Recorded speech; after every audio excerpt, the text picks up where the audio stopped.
Mark chapter 14. Now the Passover and the Feast of Unleavened Bread were only 2 days away, and the chief priests and the teachers of the law were looking for some sly way to arrest Jesus and kill him, but not during the feast, they said, or the people may riot. While he was in Bethany, reclining at the table in the home of a man known as Simon the leper, a woman came with an alabaster jar of very expensive perfume made of pure nard. She broke the jar and poured the perfume on his head. Some of those present were saying indignantly to one another, "Why this waste of perfume? It could have been sold for more than a year's wages and the money given to the poor." And they rebuked her harshly. "Leave her alone," said Jesus. "Why are you bothering her? She has done a beautiful thing to me. The poor you will always have with you, and you can help them anytime you want. But you will not always have me." She did what she could. She poured perfume on my body beforehand to prepare for my burial. I tell you the truth, wherever the gospel is preached throughout the world, what she has done will also be told in memory of her. Then Judas Iscariot, one of the 12, went to the chief priests to betray Jesus to them.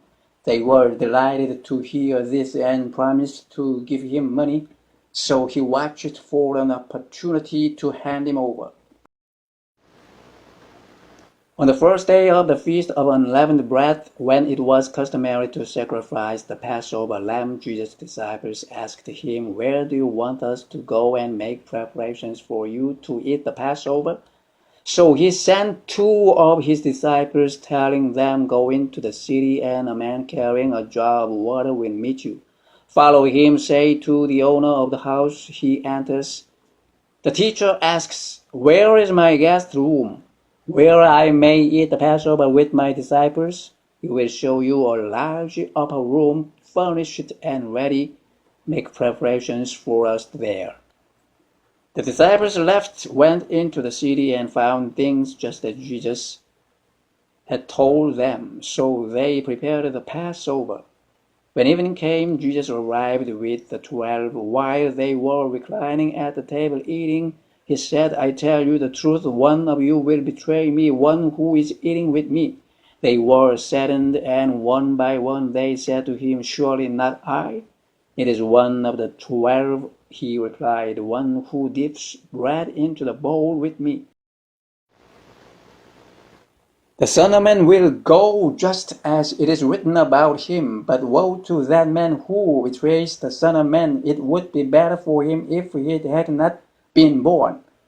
While they were eating, Jesus took bread, gave thanks, and broke it, and gave it to his disciples, saying, "Take it, this is my body." Then he took the cup, gave thanks, and offered it to them, and they all drank from it.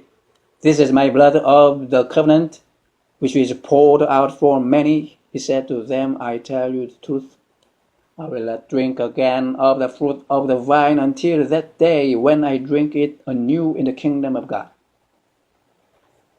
When they had sung a hymn, they went out to the Mount of Olives.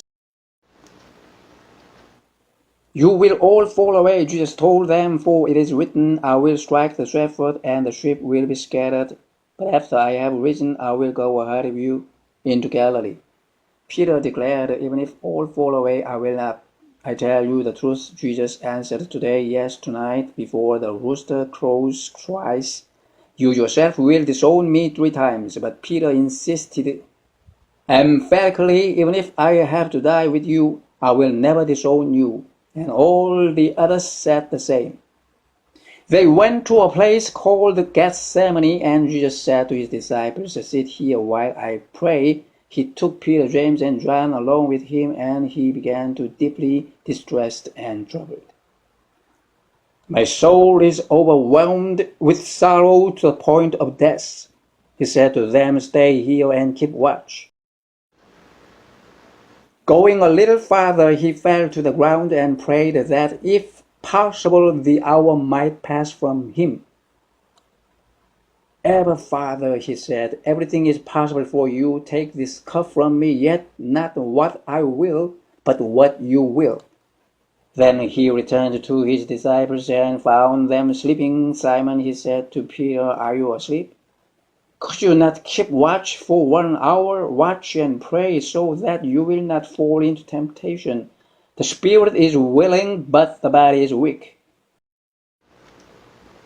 Once more he went away and prayed the same thing. When he came back, he again found them sleeping because their eyes were heavy. They did not know what to say to him. Returning the third time, he said to them, are you still sleeping and resting enough? The hour has come. Look, the Son of Man is betrayed into the hands of sinners. Rise, let us go. Here comes my betrayer. Just as he was speaking, Judas, one of the 12, appeared. With him was a crowd armed with swords and clubs sent from the chief priests, the teachers of the law, and the elders. Now the betrayer had arranged a signal with them. The one I kiss is the man. Arrest him and lead him away under guard.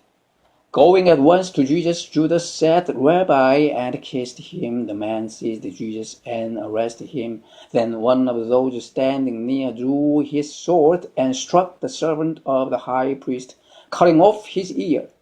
Am I leading a rebellion, said Jesus, that you have come out with swords and clubs to capture me? Every day I was with you teaching in the temple courts, and you did not arrest me, but the scriptures must be fulfilled. Then everyone deserted him and fled. A young man wearing nothing but a linen garment was following Jesus. When they seized him, he fled naked, leaving his garment behind. They took Jesus to the high priest, and all the chief priests, elders, and teachers of the law came together. Peter followed him at a distance right into the courtyard of the high priest. There he sat with the guards and warmed himself at the fire. The chief priests and the whole Sanhedrin were looking for evidence against Jesus so that they could put him to death, but they did not find any. Many testified falsely against him, but their statements did not agree. Then some stood up and gave this false testimony against him. We heard him say, I will destroy this man-made temple, and in 3 days will build another not made by man. Yet even then their testimony did not agree. Then the high priest stood up before them and asked Jesus, Are you not going to answer? What is this testimony that these men are bringing against you? But Jesus remained silent and gave no answer. Again the high priest asked him, Are you the Christ, the Son of the Blessed One? I am, said Jesus, and you will see the Son of Man sitting at the right hand of the Mighty One and coming on the clouds of heaven. The high priest tore his clothes. Why do we need any more witnesses?